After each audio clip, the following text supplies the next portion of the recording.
This is the story of Edith Piaf, her rise, her lovers, her pain, and the hidden truths. Her real beginnings, the love that broke her, the controversies behind the curtain. They all tell a deeper story. She sang about love because she had lost it. She sang about hope because she had none left. And the world fell in love with her pain. Paris, 1915. A baby girl is born under a street lamp, not in a hospital, not in a home, but in the chaos of the city itself. Her mother, a struggling cafe singer, abandoned her. Her father, a street acrobat, left her with his mother, who ran a brothel. Edith grew up among women society ignored, yet they raised her with love. At age 7, she went blind. The women prayed to Saint Therese, and miraculously, Edith's sight returned. She believed in miracles ever since. As a teen, she sang on the streets for coins, small, skinny, desperate. But when she sang, everything stopped. People say she could make even gangsters cry. One night, a nightclub owner named Louis Leplay heard her. He gave her a chance and a new name, La Môme Piaf, the little sparrow. The name would become legend. Her rise was meteoric, but so was her first scandal.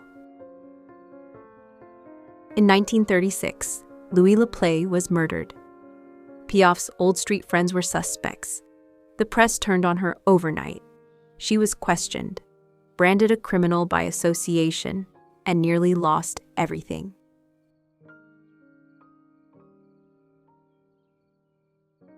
But this is where Piaf became Piaf. With the help of her new mentor, Raymond Asso, she learned how to stand tall, pronounce every word like poetry, and pour her soul into performance. By the 1940s, France was under Nazi occupation. But Edith Piaf was the sound of survival. Her songs spoke to a nation's pain. When she sang, the world stopped, because she wasn't just entertaining them, she was feeling for them.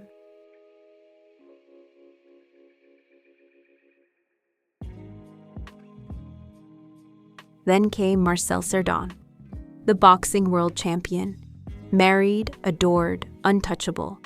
But when Piaf met him, it was electric, a forbidden love that consumed them both. They were inseparable, writing letters, sneaking meetings, defying everyone. She called him the love of her life. Then in 1949, Marcel's plane crashed on his way to see her in New York. Edith was destroyed. For days, she refused to eat or sleep. Then she went on stage, and she sang Hymne à l'amour, the song she had written for him.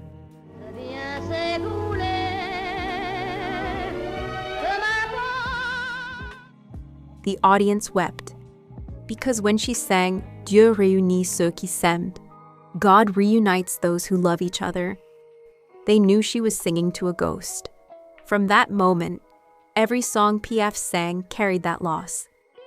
Her voice was no longer just music. It was grief, turned into beauty. But heartbreak came with a price. Piaf turned to morphine and alcohol to escape her pain. Car crashes shattered her body. Addiction consumed her nights. Sometimes she was so weak she had to be carried on stage. But when the lights hit her face, she transformed. She sang like a woman wrestling death.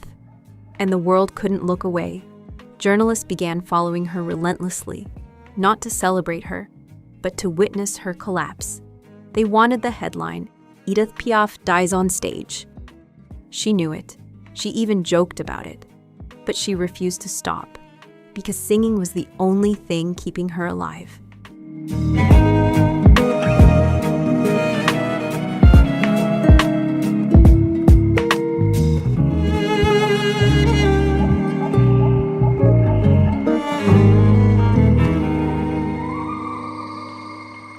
Then, in 1960, when everyone thought she was finished, she recorded her final masterpiece.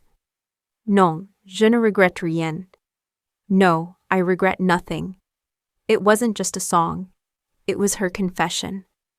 Her declaration to the world. Yes, I've loved, I've lost, I've fallen apart, but I regret nothing. That same year, she married Theo Serapo, a man 20 years younger. Critics mocked her, but he cared for her deeply. Together, they toured one last time. Each night she looked fragile, almost ghost-like, but when she opened her mouth, that immortal voice returned. On October 10th, 1963, in the south of France, Edith Piaf took her final breath. She was just 47 years old.